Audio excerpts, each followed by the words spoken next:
Fala pessoal, vamos aí dar sequência às nossas dicas de direito empresarial. Bom, no vídeo passado eu dei o conceito de empresário, né? Que está baseado na teoria da empresa, extraída do artigo 966. Lá no artigo 966 está descrito: considera-se empresário quem exerce profissionalmente atividade econômica organizada para a produção ou circulação de bens ou de serviços. Então lá nós extraímos os conceitos, na verdade, o conceito de empresário. E nós temos alguns requisitos que extraem do próprio artigo, eles se extraem do próprio artigo 966. Quais são?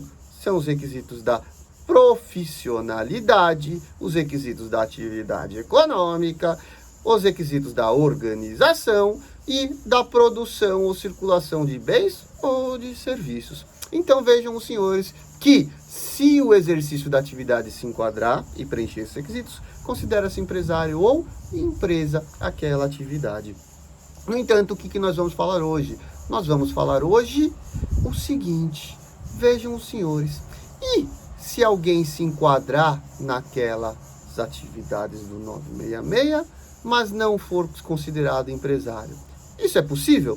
É possível. Está lá no próprio parágrafo único do 966.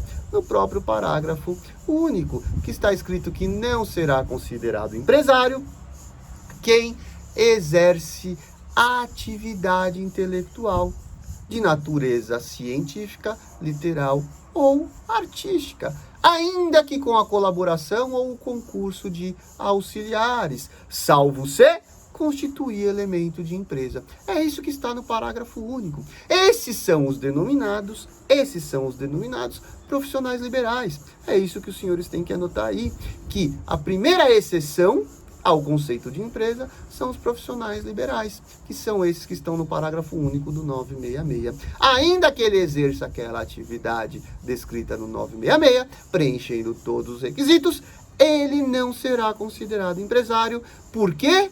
Porque a sua atividade é intelectual, seja de natureza científica, literária ou artística. Olha que interessante. Então, ele não será considerado empresário. A exemplo do advogado, a exemplo do médico, do engenheiro, tudo natureza intelectual, né? Tudo natureza intelectual e, nesse caso, de natureza também científica. Agora, nós podemos ter também o escritor, né? Por isso que o artigo fala literária ou artística. Nós podemos ter também o ator ou a atriz, também não serão considerados empresários, salvo se na atividade constituir o elemento de empresa. E aí a doutrina diverge um pouquinho. O que é elemento de empresa, o que não é elemento de empresa. Vou dar a minha posição pessoal.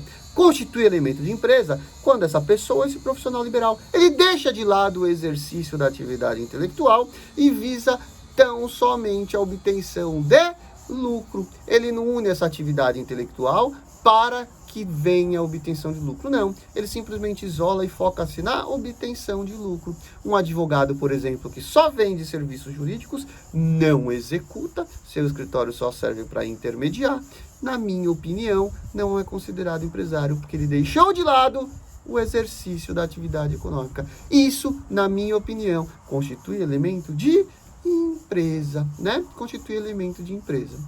Já outros doutrinadores falam que é aquele que engloba várias situações, além da atividade intelectual, tem-se também outras situações puramente mercantilistas. E quando essa atividade intelectual se torna algo de grande monta, né? Uma corporação, a exemplo de uma editora, ou seja lá o que for, né, que deixa de lado e vira uma própria empresa, aquele exercício de atividade, da atividade intelectual. Ou seja, aquilo tem várias outras coisas agregadas e não só atividade intelectual. Bom, esta é a primeira exceção. E qual seria a segunda exceção também?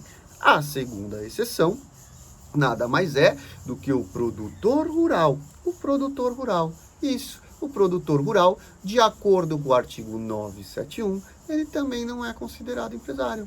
Ele só será considerado empresário se ele proceder o registro no registro público de empresas mercantis. Se ele não proceder, ele não vai ser considerado empresário, ainda que exerça lá as atividades descritas no artigo 966.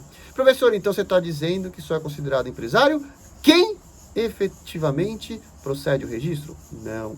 O produtor rural é o único que tem essa possibilidade de realizar ou não realizar o registro. Se ele realizar, ele se torna empresário. Se ele não realizar, ele continua sendo só um produtor rural e não um empresário. Tomem cuidado com isso. Ah, professor, mas está lá no código, no artigo 967 e no 968 lá que é obrigatório o registro. Sim, é obrigatório, mas não para a caracterização do empresário. É obrigatório para que ele seja um empresário regular. Então, somente isso. Se ele não fizer registro, ele continua sendo empresário, no entanto, um empresário irregular. Gente, espero ter sido claro. Um forte abraço e até o próximo.